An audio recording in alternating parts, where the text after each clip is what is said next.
मत हो जा बलबीर। ये है हमार बाबूजी ठाकुर विजय प्रताप सिंह और ये है हमार माई मालती देवी जे अपन लइकन से बड़ा प्यार करेली और इनकरा से मिली।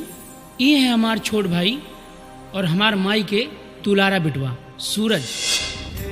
अब मिली इनकरा से ये है हम विक्रम सिंह, बाबूजी की नज़र में नालायक लड़का।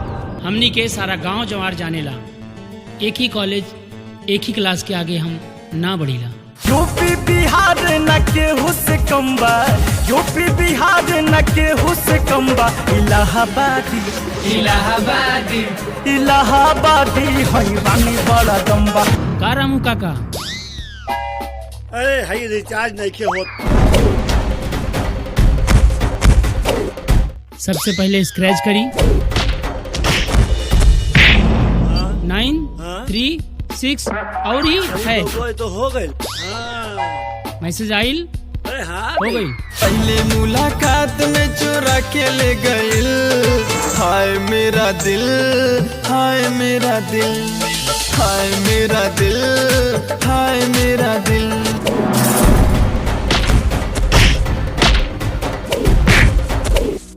आई का करता हूँ? पागल वालू का? हम पागल बानी। सास बन के तो दिल में समा जइहा, गोरी हमसे नजरिया लड़ा जइहा।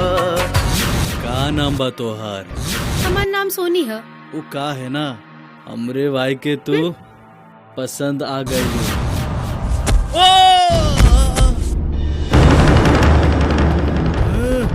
तू हमरा के जानत नहीं।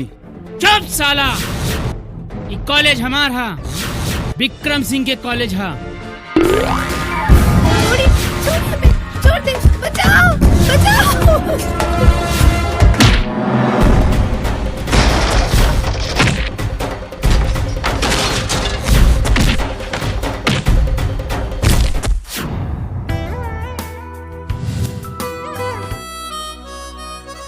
बस जा तू आके करजवा में हमरे, करती तो है इतना प्यार हो।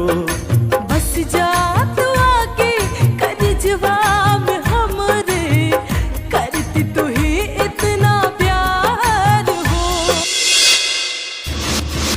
ए ससुर जी प्रणाम। रिंकिया से हमका ए विक्रम, बस चुप हो जा विक्रम। हमरे हड्डी में कबाब, सारे हम मचान लगावत आई और तू उखाड़े में लगावाड़ा। उठा सारे की उठा सारे की।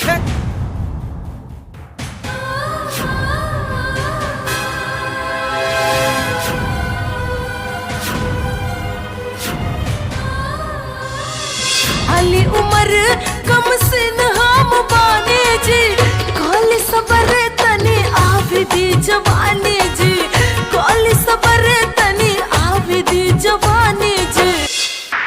का तू प्रेग्नेंट बाड़ू?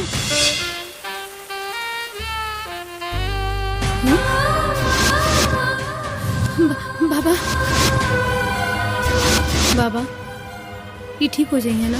साईं की कृपा है बेटा। लैला मजनू हीर राझा सोनी महिवान, ओकरा के जैसन हम भी करी है कमाल।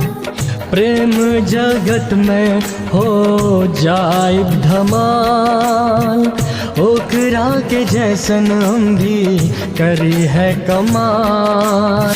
का रे, तू अपने आप का बहुत बड़ा मर्द समझे ले का? ठीक बा, आज तो हम मर्द के पावर दिखाई के हम